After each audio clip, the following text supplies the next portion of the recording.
Digital আপনাদেরকে স্বাগত। আমরা দেখতে পাচ্ছি যে ভারতীয় হাইকমিশন ঘেরাও কর্মসূচিতে আজকে ছাত্র জনতা এবং বিভিন্ন রাজনৈতিক সংগঠনের নেতাকর্মীরা যে ভারতীয় হাইকমিশনের যেই ঘেরাও কর্মসূচি ছিল সেই কর্মসূচির আলোকে এই মুহূর্তে তারা কিন্তু ভারতীয় হাইকমিশনের সামনে অবস্থান নিয়েছে। আমরা আরেকটি বার্তা স্পষ্ট করে দিতে চাই, ভারত যদি বাংলাদেশে তাদের ষড়যন্ত্র অব্যাহত রাখে তাহলে ভারতের 7টি যে রাজ্য রয়েছে সেই 7 সিস্টার আর ভারতের সাথে থাকবে না। আমরা এই 7 সিস্টার্সকে স্বাধীন করার জন্য যা যা করার তাই করবো ইনশাআল্লাহ। মোদী সরকার ভুলে গেলে চলবে না।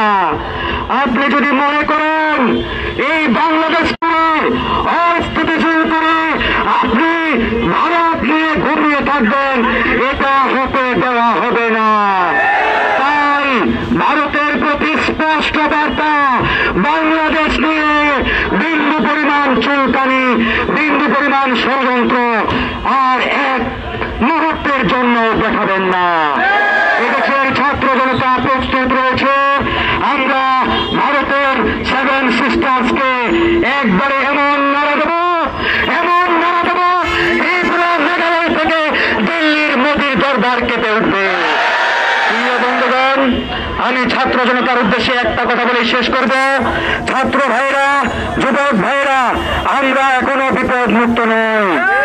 ভুলে যাবেন না, আমাদের পরাজিত শক্তি খুনি হাসিনা এবং ভারতের গোয়েন্দা সংস্থার র এবং এর রয়ের এজেন্টরা বাংলাদেশে এখনো তাদের ষড়যন্ত্র অব্যাহত রেখেছে।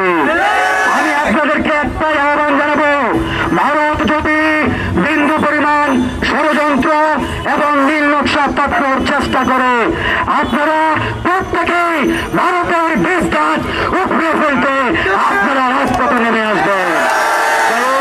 আমরা প্রস্তুতি নিচ্ছি, আমাদের প্রতিনিধি দল রেডি করছি। আমরা এখনই আমাদের প্রতিনিধি দল হাইকমিশন যাব। এখানে বিভিন্ন সংগঠন রয়েছে, তারা বক্তব্য রাখবে।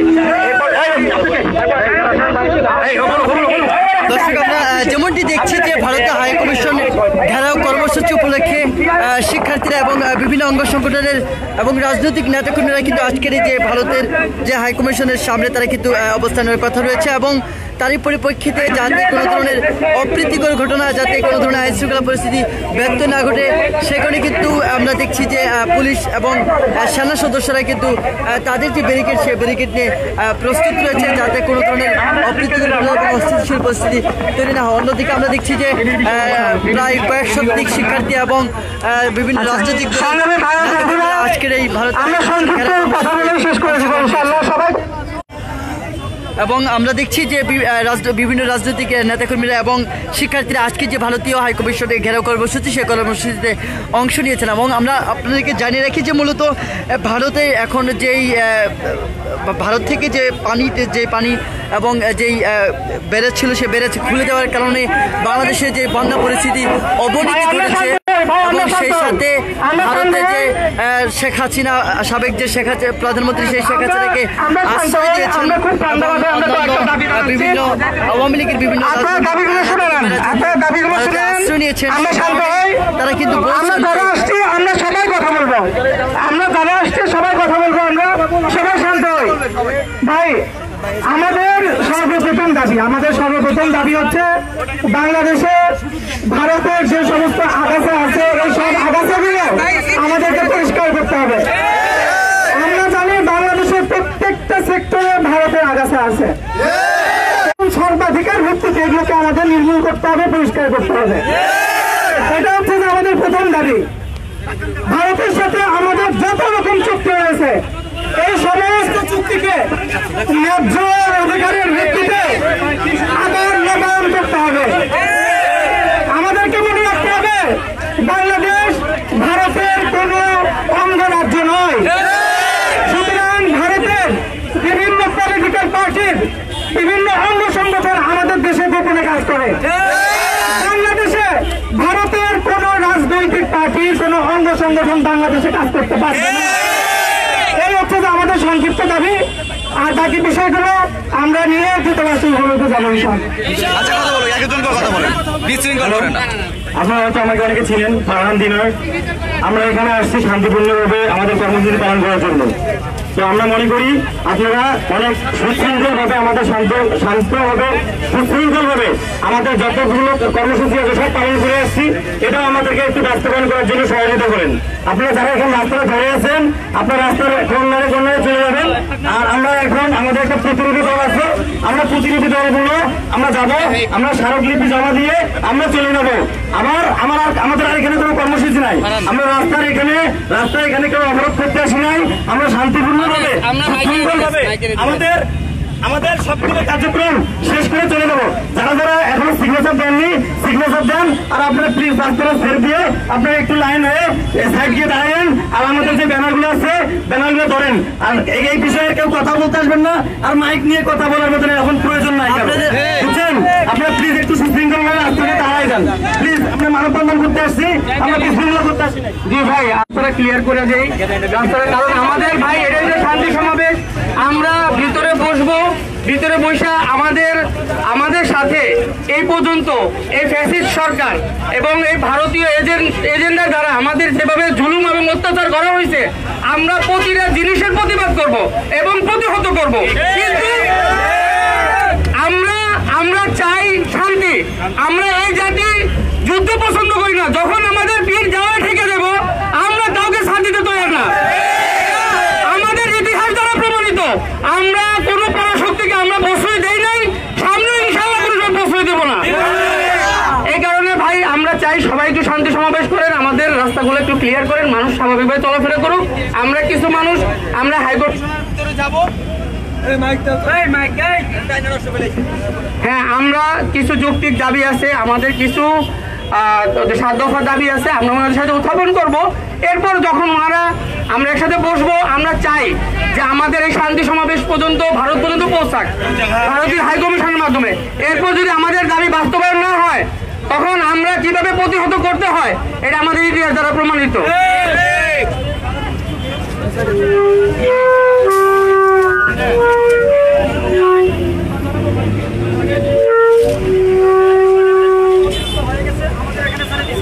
যে অঞ্চলগুলো বাংলাদেশে কখনো পানি উঠতো না, যেখানে কখনো পানির কোনো অস্তিত্ব ছিল না, সে অঞ্চলের মানুষগুলো এখন বন্যাতে ভেসে যাচ্ছে। দর্শক, আমরা যেমনটি দেখছি যে ভারতীয় হাইকমিশন যে ঘেরাও কর্মসূচি নিয়ে ছাত্র জনতা এবং বিভিন্ন রাজনৈতিক দলের নেতাকর্মীরা এসেছিলেন, তারা কিন্তু মূলত ভারতীয় হাইকমিশন ঘেরাও করতে এসেছিলেন। কিন্তু আইন শৃঙ্খলা যাতে পরিস্থিতি ব্যত্যয় না ঘটে সে কারণে এখানে সেনা সদস্যরা মোতায়েন রয়েছে, পুলিশ সদস্যরা মোতায়েন রয়েছে, র্যাব সদস্যরা মোতায়েন রয়েছে। তারা কিন্তু পরিস্থিতি যাতে আইন শৃঙ্খলা বিরোধী কোনো কার্যক্রম না হয় সেখানে পরিস্থিতি নিয়ন্ত্রণ করতে তারা কিন্তু তাদেরকে আটকে দিয়েছে এবং তাদেরকে বলা হয়েছে যে তাদের যে প্রতিনিধি দল 10 জন বা 5 জন প্রতিনিধি দল ভারতের হাইকমিশন বরাবর তাদের যে দাবিগুলো রয়েছেন সেই দাবিগুলো নিয়ে তারা যাবেন।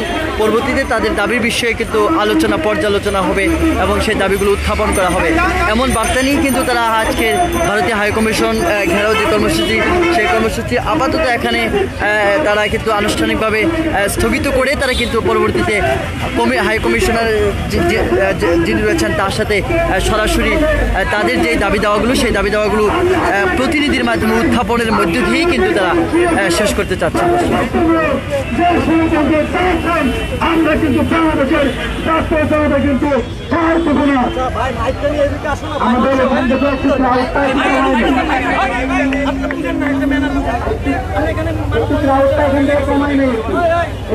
আমাদের কয়েকজন যাবে, বেশি না 2-3 জন যাবে। একটু সবাই সরে আসি, সেনাবাহিনী ভাইদের কাছে একটু সরে আসি, অন্যদেরকে প্রেশার না করি, ঠিক আছে? আপনারা একটু সরে আসেন। কয়েকজন আছে, ভাই কয়েকজন জানা যাবে, সবার যাওয়ার প্রয়োজন নাই, সবাই একটু এদিকে চলে আসেন ভাইয়েরা, সবাই একটু আসে।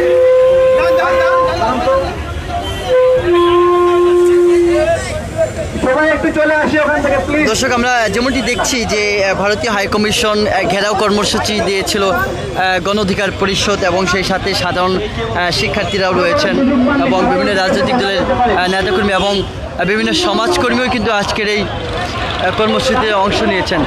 তাদের যে দাবি সেটি হচ্ছে মূলত যে ভারতীয় হাইকমিশন, সে হাইকমিশন ঘেরাও করা, যেহেতু কোনো ধরনের পূর্ব সতর্কতা ছাড়াই বারবার কিন্তু ভারতের যেই বাঁধগুলো রয়েছে সেই বাঁধগুলো কিন্তু খুলে দেওয়া হয়। ব্যারেজগুলো খুলে দেওয়ার কারণে বাংলাদেশের উপর যেই বন্যার যে প্রভাব, সেই প্রভাব কিন্তু পড়ে। তাতে নিম্নাঞ্চলের যে মানুষগুলো, বিশেষ করে উত্তরাঞ্চল এবং দক্ষিণবঙ্গের যে মানুষগুলো, সেই মানুষগুলো কিন্তু বন্যায় কবলিত হয়, বন্যার শিকার হয় এবং তাতে বাংলাদেশের অর্থনীতিতেও কিন্তু খারাপ প্রভাব পড়ে।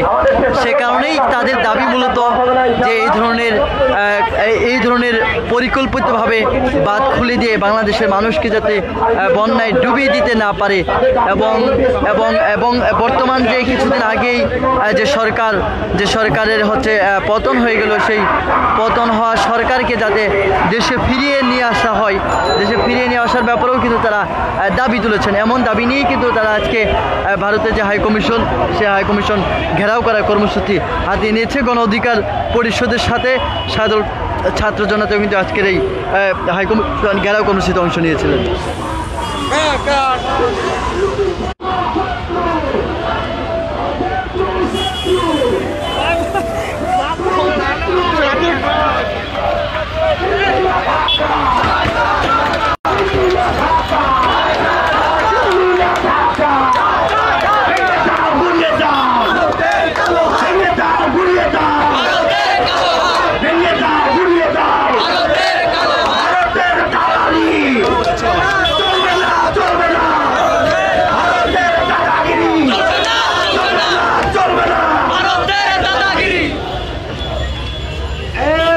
চাইলে মুক্তি, চাইলে মুক্তি,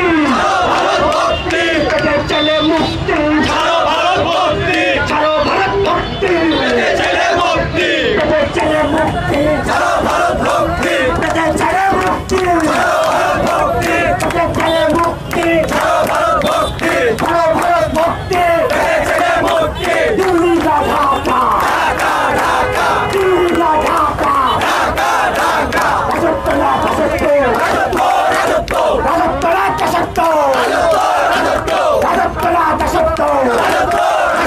looking for, looking for, looking for, looking for, looking for, looking for, looking for, looking for, looking for, looking for, আপনার তোমায় মনে পড়ে, যখন মানুষ মরে, আপনার তোমায় মনে পড়ে, আপনার তোমায় মনে পড়ে, যখন মানুষ মরে, যখন মানুষ মরে, আপনার তোমায় মনে পড়ে, আপনার তোমায় মনে পড়ে, যখন মানুষ মরে, যখন মানুষ মরে, আপনার তোমায় মনে পড়ে, আপনার তোমায় মনে পড়ে, যখন মানুষ মরে, যখন মানুষ মরে, আপনার তোমায় মনে পড়ে, মুক্তি চাইলে মুক্তি হলে মুক্তি, ভারত মুক্তি, ছাড়ো ভারত মুক্তি, চাইলে মুক্তি, চাইলে মুক্তি, ছাড়ো ভারত মুক্তি, ছাড়ো ভারত মুক্তি, চাইলে মুক্তি, চাইলে মুক্তি, ছাড়ো ভারত মুক্তি, ছাড়ো ভারত মুক্তি, চাইলে মুক্তি, চাইলে মুক্তি, ছাড়ো ভারত মুক্তি, ছাড়ো ভারত মুক্তি, চাইলে মুক্তি, দিল্লি না ঢাকা ঢাকা ঢাকা। দর্শক, যেমনটি দেখতে পাচ্ছেন, আজকে আমরা দেখছি যে সাধারণ শিক্ষার্থী এবং ছাত্র জনতা সবাই মিলেই কিন্তু আসলে ভারতের যে হাইকমিশনার যে হাইকমিশন রয়েছে, সেই হাইকমিশন ঘেরাও কর্মসূচিতে আসলে মূলত অংশ নিয়েছেন এবং আমরা দেখছি যে কয়েক শত মানুষ কিন্তু আজকের এই ঘেরাও কর্মসূচিতে অংশ নিয়েছেন। তাদের প্রত্যেকের দাবি সেটি হচ্ছে যে অযৌক্তিকভাবে কোনো ধরনের সতর্ক ছাড়াই কিন্তু ভারতের যেই বেড়িবাঁধ রয়েছে, বিশেষ করে যে ব্যারেজগুলো রয়েছে, সেই ব্যারেজ কিন্তু খুলে দেওয়া হয় এবং তাতে নিম্নাঞ্চলের যেই জেলাগুলো রয়েছে, সেই জেলাগুলোতে তীব্র থেকে তীব্র আকারে বন্যায় কিন্তু কবলিত হয়। বিশেষ করে আমরা গত 2 দিন আমরা যেমনটি দেখেছি যে ফেনী, লক্ষ্মীপুর, নোয়াখালী এবং কুমিল্লা এবং চট্টগ্রাম পুরো জেলাগুলোতে যে ধরনের বন্যার খারাপ প্রভাব পড়েছে সেটি কিন্তু দেশের মানুষকে আলাদা করে বিপাকে পড়তে হয়েছে। তো সব মিলেই তারা যেমনটি আসলে চাচ্ছেন যে ভারতীয় হাইকমিশন ঘেরাও করে অথবা হাইকমিশনার বরাবর যাতে এই ধরনের পরবর্তীতে কোনো ঘটনার পুনরাবৃত্তি না ঘটে সেই ব্যবস্থা নেওয়ার জন্যই কিন্তু হাইকমিশন ঘেরাও কর্মসূচিতে অংশ নিয়েছে সাধারণ মানুষ। একেবারেই আমরা দেখছি যে একেবারে অরাজনৈতিক এবং সাধারণ মানুষগুলো কিন্তু আজকের এই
দর্শক আসলে আমরা যেমনটি দেখছি যে আসলে বিভিন্ন পেশার মানুষ, শিক্ষার্থীরা তারা আজকের যেই ভারতীয় হাই কমিশন ঘেরাও সেই ঘেরাও কর্মসূচিতে অংশ নিয়েছেন তারা আসলে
জিন্দাবাদ